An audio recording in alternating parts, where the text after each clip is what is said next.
CBSE कक्षा 10 पाठ्य पुस्तक संचयन भाग 2। पाठ का शीर्षक है हरिहर काका और लेखक है मिथिलेश्वर। बच्चों, लेखक मिथिलेश्वर का जन्म 31 दिसंबर 1950 को भोजपुर जिले के वैसाडीह गांव में हुआ था और वर्तमान में आरा विश्वविद्यालय में रीडर के पद पर काम कर रहा है। प्रस्तुत कहानी हरिहर काका बिहार के ग्रामीण पृष्ठभूमि से लिया गया है कि गांव में अभी भी किस तरह से दकियानूसी विचार के लोग रहते हैं और जो कमज़ोर होते हैं, दबे होते हैं, उन्हें लोग और भी दबाने का कोशिश करता है। जो दबे कुचले लोग होते हैं उन्हें न तो अपने घर परिवार के लोग मदद करते हैं और न ही जो धार्मिक स्थल है या धर्म के जो पुरोधा है, धर्म ध्वज जो वाहक है, वह भी उसको मदद नहीं करता। भगवान के नाम पर, ईश्वर के नाम पर, अल्लाह के नाम पर ये लोग भी केवल ठगने का कोशिश करता है, केवल संपत्ति वैभव बढ़ाने में ही लगे रहते हैं। तो आइए हम हरिहर काका पाठ में प्रवेश करते हैं। हरिहर काका के यहाँ मैं अभी अभी लौटा हूँ। कल भी उनके यहाँ गया था, लेकिन न तो वह कल ही कुछ कह सके और न आज ही। दोनों दिन उनके पास मैं देर तक बैठा रहा, लेकिन उन्होंने कोई बातचीत नहीं की। जब उनकी तबीयत के बारे में पूछा तब उन्होंने सिर उठाकर एक बार मुझे देखा, फिर सिर झुकाया तो दोबारा मेरी ओर नहीं देखा। हालांकि उनकी एक ही नज़र बहुत कुछ कह गई। जिन यंत्रणाओं के बीच वह घिरे थे और जिन मनः स्थिति में जी रहे थे, उनमें आंखें ही बहुत कुछ कह देती है, मुंह खोलने की ज़रूरत नहीं पड़ती। अब लेखक चूँकि नौकरी करते हैं, शहर में रहते हैं, तो कभी कभार गांव जाएंगे ही और गांव जाने के बाद अपने बचपन के दिन याद आ जाते हैं। बचपन के समय से जुड़े हुए लोग, जुड़े हुए जो मित्र होते हैं, जुड़े हुए जो काका ताऊ होते हैं, उनके बारे में समाचार तो मिलते ही रहता है और हम लोग प्राप्त करने की कोशिश भी करते हैं। तो जब गाँव लेखक गए तो लेखक को पता चला कि हरिहर काका की स्थिति बहुत दयनीय है और उनके ऊपर जो अत्याचार हुआ था उनके बारे में पता चला। तो लेखक अपने आप को रोक नहीं सके और उन तक पहुँचे। उनको कई लोगों के बीच घिरा हुआ देखा। उनसे लेखक जानना चाहे कि उनकी दुर्गति किसने ऐसा किया है, उनकी क्या स्थिति है, क्या उनको किस तरह की मदद भी चाहिए। परंतु हरिहर काका इनके ओर केवल एक बार देखकर और मुंह फेर लिए, फिर कुछ भी नहीं बोले। उनके नहीं बोलने के पीछे भी लेखक बहुत कुछ समझ गए कि उनके पीछे क्या कुछ रहा होगा। अब लेखक बताते हैं कि हरिहर काका से उनका जुड़ाव कैसा है। हरिहर काका की जिंदगी से मैं बहुत गहरे से जुड़ा हूँ। अपने गांव में जिन चंद लोगों को मैं सम्मान देता हूं, उनमें हरिहर काका भी एक है। हरिहर काका के प्रति मेरी आसक्ति के अनेक व्यावहारिक और वैचारिक कारण है। दोनों ही कारण है, व्यावहारिक कारण भी और वैचारिक कारण भी है।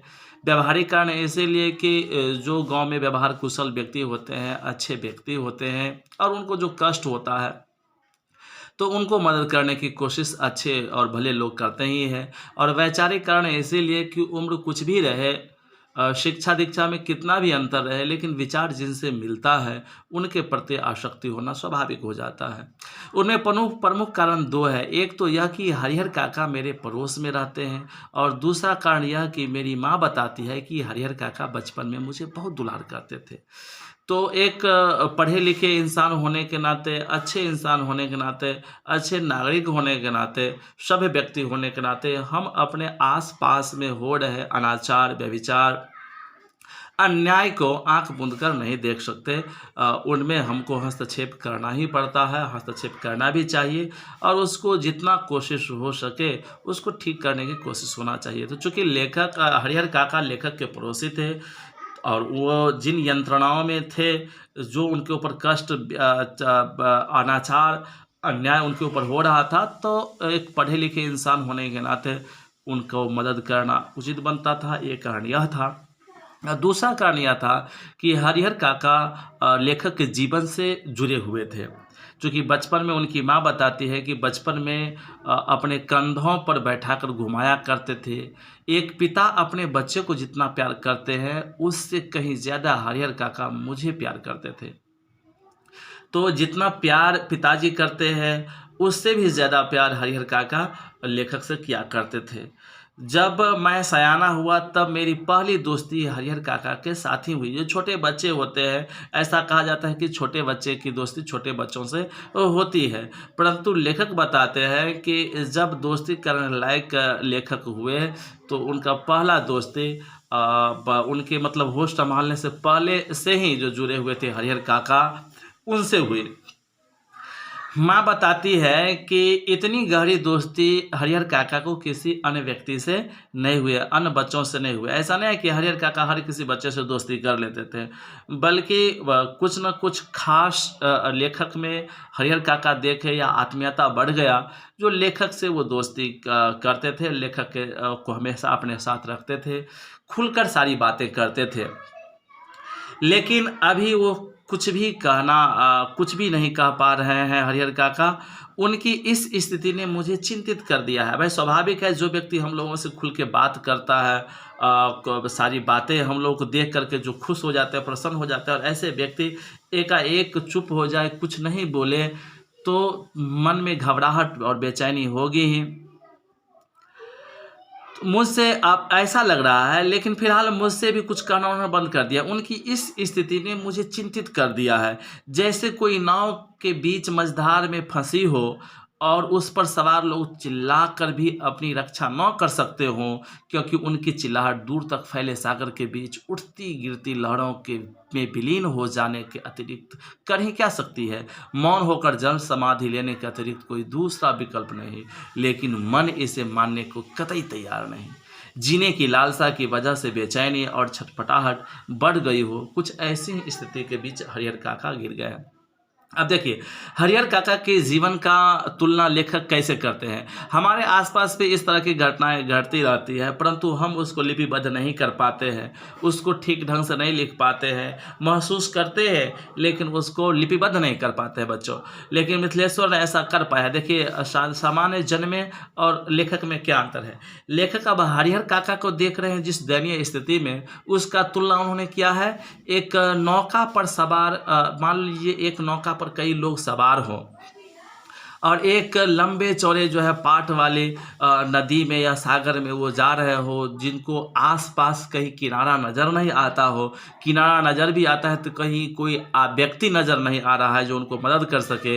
धीरे धीरे नाव भरता जा रहा है, नाव में पानी आते जा रहा है, नाव डूबने की पूरी संभावना है। बाकी लोग जितने भी सवार हैं उनको तैरने नहीं आ रहा है। व्यक्ति ज़ोर ज़ोर से चिल्ला रहा है लेकिन कोई मदद के लिए उनको नहीं आ पाता है। तो उस पर सवार, नाव पर सवार लोग क्या समझ लेते हैं कि अब उनका मरना तय है, उन्हें जल समाधि लेना ही पड़ेगा। हरिहर काका की भी स्थिति ठीक ऐसी ही थी। हरिहर काका के बारे में मैं सोचता हूं तो मुझे लगता है कि वह यह नहीं समझ पा रहे हैं। हरिहर काका के बारे में मैं सोचता हूँ तो मुझे लगता है कि वह यह नहीं समझ पा रहे हैं कि कहें तो क्या कहें। अब कोई ऐसी बात नहीं जिसे कहकर वह हल्का हो सके, कोई ऐसी उक्ति नहीं जिसे कहकर वे मुक्ति पा सके। हरिहर काका की स्थिति में मैं भी होता तो निश्चय ही इस गूंगेपन का शिकार हो जाता। लेखक बताते हैं कि हरिहर काका ऐसा नहीं है कि इनसे नाराज़ हो गए हैं, चूँकि लेखक है तो कहा जाता है कि जहाँ न पहुँचे रवि वहाँ पहुँचे कवि। तो लेखक अपने आप को हरिहर काका की स्थिति में डालकर सोचते हैं तो महसूस करते हैं कि यदि हरिहर काका की स्थिति में लेखक भी होते तो उन्हें भी गूंगेपन का शिकार होना पड़ता, वह भी कुछ नहीं कर पाते। क्योंकि जब लोग हर जगह से थक जाता है, घर में अत्याचार लोगों के होता है तो बाहर जाते हैं, धर्मस्थल में जाते हैं, जहाँ पर मदद मिल सके वहाँ भी मदद नहीं मिले, घर में आए घर में भी मदद नहीं मिले, समाज के लोग भी उनके अन्याय के खिलाफ नहीं बोल सके, अपने जो रिश्तेदार है वह भी मदद नहीं कर सके, तो लोग क्या करेगा। ऐसी स्थिति में यही गूंगापन का ही शिकार होना पड़ता है, चुपचाप अत्याचार अनाचार को सहना ही पड़ता है। हरिहर काका इस स्थिति में कैसे आ फंसे, यह कौन सी स्थिति है, इसके लिए कौन जिम्मेवार है। अब लेखक सोच रहे हैं कि उनके लिए स्थिति, हरिहर काका की ये स्थिति कैसे हो गई। यह सब बताने से पहले अपने गाँव का और खासकर अपने गाँव की ठाकुरबाड़ी ठाकुरबाड़ी का संक्षिप्त परिचय मैं आपको दे देना उचित समझता हूँ, क्योंकि उसके बिना तो यह कहानी अधूरी ही रह जाएगी। तो अब लेखक आपको ये तो आपको हरिहर काका की वर्तमान स्थिति को लेखक ने बताया है। अब लेखक आपको ले चल रहे हैं अपने गांव, लेखक की गांव की स्थिति क्या है और हरिहर काका की जो स्थिति है, जो दुर्गति है, इसका जवाबदेह कौन है, इसका परिचय ये दिलाते हैं। तो लेखक सबसे पहले आपको परिचय कराते हैं ठाकुरबाड़ी से। अब ठाकुरबाड़ी का मतलब क्या होता है बच्चों? ठाकुरबाड़ी का मतलब होता है, ठाकुर कहते हैं भगवान को, और भगवान के लिए जो बाड़ी बनाया जाता है, जो परिसर बनाया जाता है, उस परिसर को बोलते हैं ठाकुरबाड़ी। गांव के लोगों, ये सार्वजनिक जगह होता है जहां पर पूरे गांव के लोग श्रद्धा सुमन अर्पित करते हैं। पूरे गांव के लोग वहां क्या है कि जाके पूजा पाठ करते हैं। तो मेरा गांव कसराई शहर आरा से 40 किलोमीटर की दूरी पर है, हसन बाजार बस स्टैंड के पास। गांव की कुल आबादी 2500 होगी। गांव में 3 प्रमुख स्थान है। कौन कौन है 3 स्थान? गांव के पश्चिम किनारे का बड़ा सा तालाब पहला हुआ, गांव के मध्य स्थित बरगद का पुराना वृक्ष, और गांव के पूरब में ठाकुर जी का विशाल मंदिर, जिसे गांव के लोग ठाकुरबाड़ी कहते हैं। तो लेखक 3 चीज़ बताए कि गांव में 3 प्रमुख चीज़ है। पहला, गांव में एक बड़ा सा तालाब, बीच गांव में एक बरगद का पुराना वृक्ष, और गांव के पूरब में ठाकुर जी का विशाल मंदिर, जिसे पूरे गांव के लोग ठाकुरबाड़ी कहते हैं। गांव में इस ठाकुरबाड़ी की स्थापना कब हुई, इसकी ठीक जानकारी किसी को नहीं है। इस संबंध में गांव में जो कहानी प्रचलित है वह कि वर्षों पहले जब यह गांव पूरी तरह से बसा भी नहीं था, कहीं से एक संत आकर इस स्थान पर झोपड़ी बना रहने लगे थे। वह सुबह शाम यहाँ ठाकुर जी का पूजा करते थे, लोगों से मांगकर खा लेते थे और पूजा पाठ की भावना जागृत करते रहते थे। बाद में लोगों ने चंदा करके यहाँ ठाकुर जी का एक छोटा सा मंदिर बनवा दिया। फिर जैसे जैसे गांव बसता गया और आबादी बढ़ती गई, मंदिर के कलेवर में भी विस्तार होते गया।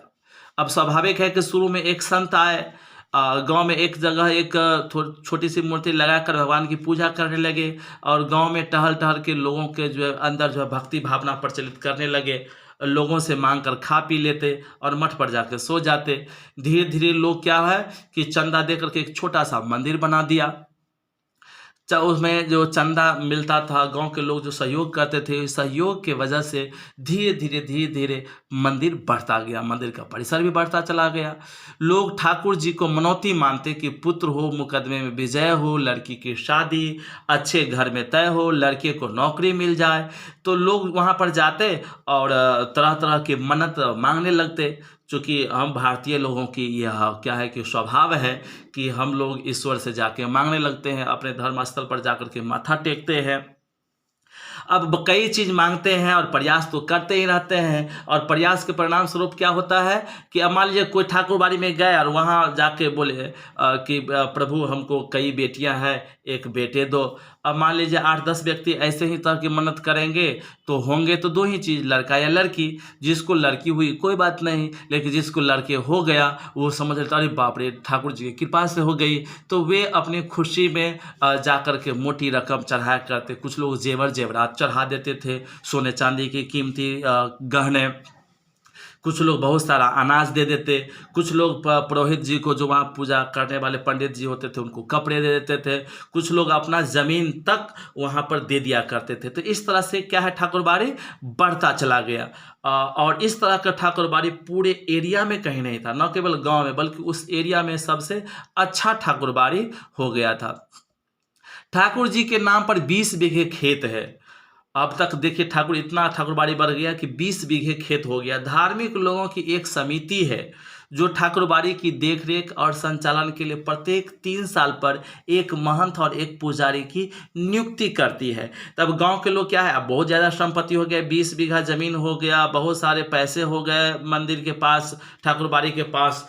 तो उसका संचालन, चूँकि गांव के कुछ लोग जो है एक समिति बना लिए हुए हैं, तो वही लोग बैठ के निर्णय करते हैं कि और कितना ज़मीन लिया जाए, कैसे उसको 4 दीवारी किया जाए, जो ठाकुरबाड़ी में पैसे है उस पैसे का और कैसे उपयोग किया जाए। मंदिर को कब सफेदी किया जाए, ये चीज़ करते हैं। और 3 साल पर एक क्या है कि महंत की नियुक्ति उसमें करते चले जाते हैं। अब देखिए, ठाकुरबाड़ी का काम लोगों के अंदर ठाकुर जी के प्रति भक्ति भावना पैदा करना तथा धर्म से विमुख हो रहे लोगों को रास्ते पर लाना है। ठाकुरबाड़ी में भजन कीर्तन की आवाज़ बराबर गूंजती रहती है। गांव जब भी बाढ़ या सूखे की चपेट में आता, ठाकुरबाड़ी के अहाते में तंबू लग जाता है। लोग और ठाकुरबाड़ी के साधु संत अखंड हरि कीर्तन शुरू कर देते हैं। इसके अतिरिक्त गांव में किसी भी पर्व त्योहार की शुरुआत ठाकुरबाड़ी से ही होती है। होली में सबसे पहले गुलाल ठाकुर जी को ही चढ़ाया जाता है। दिवाली का पहला दीप ठाकुरबाड़ी में ही जलता है। जन्म, शादी और जनेऊ के अवसर पर अन्न वस्त्र की पहली भेंट ठाकुर जी के नाम ही की जाती है। ठाकुरबाड़ी के ब्राह्मण साधु व्रत कथाओं के दिन घर घर घूमकर कथा वाचन करते हैं। लोगों के खलिहान में जब फसल की दवनी होकर अनाज की ढेरी तैयार हो जाती, तब ठाकुर जी के नाम अगऊ निकाल कर ही लोग अनाज अपने घर ले जाते हैं। अब क्या है कि ठाकुर बाड़ी का मूल काम क्या है, लोगों के अंदर भक्ति भावना पैदा करना। लोगों जो धर्म विमुख हो गया है, जो ईश्वर को नहीं मानते हैं, उनको ईश्वर को मनवाना, उनके अंदर जाकर के उनको प्रवचन करके उनको क्या है कि ब्रेन वॉश करके ईश्वर को मानने पर विवश करना। अब ठाकुर गांव में कभी भी विपत्ति आता है, बाढ़ आता है, सुखाड़ आता है, तो लोग वहाँ तंबू लगाकर और भजन कीर्तन करना शुरू कर देते हैं। कोई भी पूजा होता है, त्योहार होता है, घर में कोई भी कार्य होता है, शुभ कार्य होता है, तो सबसे पहले ठाकुर जी के नाम पर जो है ना भोग लगाया जाता है।